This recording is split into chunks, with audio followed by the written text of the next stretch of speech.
এক নতুন সংঘাতের সূচনা হয়েছে মধ্যপ্রাচ্যে। ইসরায়েলের ভয়াবহ হামলায় ইরানের জ্যেষ্ঠ সামরিক কর্মকর্তাদের মৃত্যু আগুনে ঘি ঢেলেছে। প্রতিশোধের আগুনে ফুঁসছে ইরান। তেহরান স্পষ্ট জানিয়ে দিয়েছে, এই গল্পের শেষ ইরানই লিখবে। এর জবাব হবে প্রচণ্ড শক্তিশালী। প্রথম পাল্টা আঘাত হিসেবে ইসরায়েল জানিয়েছে ইরান তাদের দিকে 100টি ড্রোন নিক্ষেপ করেছে। ইরাক জানিয়েছে 100টিরও বেশি ইরানি ড্রোন তাদের আকাশসীমা অতিক্রম করেছে।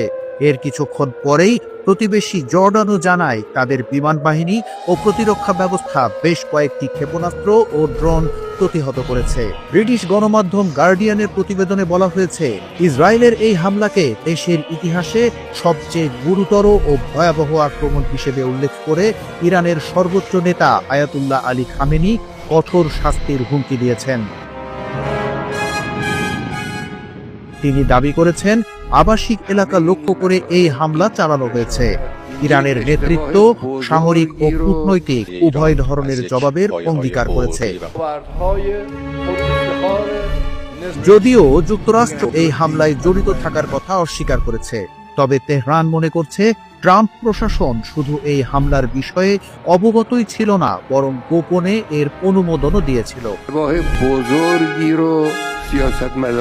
ইরান এই যুক্তির পেছনে ইসরায়েলি কর্মকর্তাদের বক্তব্যকে তুলে ধরেছে, যারা দাবি করেছেন এই হামলাটি সম্পূর্ণভাবে যুক্তরাষ্ট্রের সাথে সমন্বিত ছিল। এছাড়া ইসরায়েলি বিমান বাহিনী সম্পূর্ণরূপে মার্কিন সরবরাহের উপর নির্ভরশীল, যা ইরানের এই সন্দেহের কারণ। এক ক্ষুব্ধ বিবৃতিতে ইরান সরকার ইসরায়েলকে সন্ত্রাসবাদের অভিযোগে অভিযুক্ত করেছে।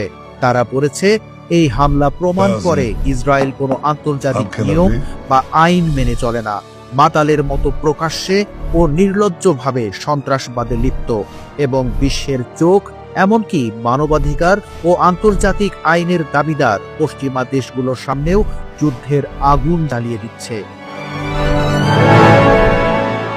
একটি গুরুত্বপূর্ণ সতর্কবার্তায় ইরান ইঙ্গিত দিয়েছে যে যদি বর্তমান ইরান টিকে থাকে, তবে ইসরায়েলের হামলার মুখে তারা এখন পারমাণবিক বোমা তৈরির প্রয়োজনীয়তা অনুভব করতে পারে।